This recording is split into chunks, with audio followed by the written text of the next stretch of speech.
So the enhancement that will be introduced in December this year is the publication of ImmuneDEX Research Breeding Values for all genotyped animals. So for those that might not be all that familiar with the ImmuneDEX RBVs, the ImmuneDEX values provide estimates of genetic differences for an animal for overall immune response. And really under this, if we're looking at the breeding values, research breeding values, they range from a value of 0 through to a value of 100. And size with those higher ImmuneDEX values, we would expect to produce progeny which kind of have enhanced ability to resist kind of disease challenges, so improved overall immune competence.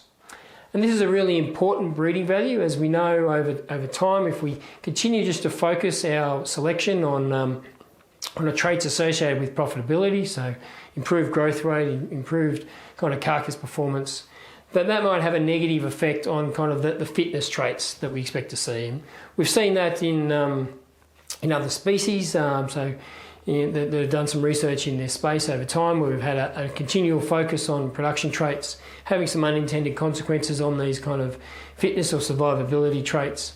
And that's expected the same in beef cattle. And we know from research which has been conducted by the CSIRO that we have a negative genetic correlation, if you like, between the growth traits and immune competence. So if we continue our focus on selection for those high productivity traits without monitoring selection for these fitness traits, we could have some unintended bad consequences. So it's important that these breeding values are starting to be developed so that we can balance that selection moving into the future.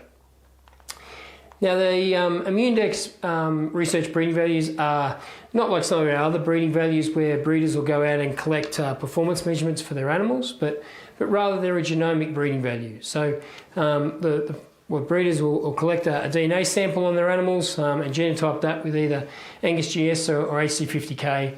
And then based off a genomic reference population of animals, there will be an ImmuneDEX value calculated for their animals.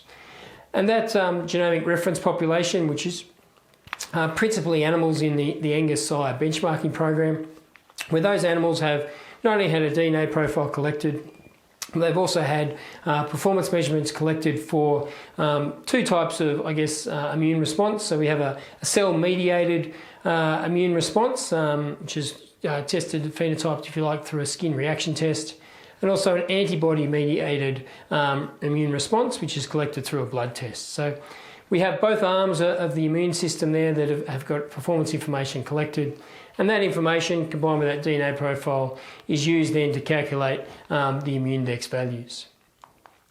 So the change that we'll see in December this year is that previously only ImmuneDEX research breeding values they were only available on sires in the Angus sire benchmarking program. From December this year onwards, they'll now be available on all the animals which are genotyped with Angus Australia. So you'll be able to access ImmuneDEX RBVs for your animals by logging into Angus database search and clicking on the Research Breeding Value tab, and those ImmuneDEX breeding values will be available to you. Now it's important to note, I suppose, while those breeding values are available, they are still research breeding values, and while there's been quite a lot of research conducted and we're quite confident in the robustness of those breeding values, they are subject to a little bit more change and a little bit more validation, I suppose, as we move forward than, say, some of our more routine EBVs which are published in the trans-Tasman analysis. So people should take a little bit of caution when using those breeding values, understanding that they are still research breeding values.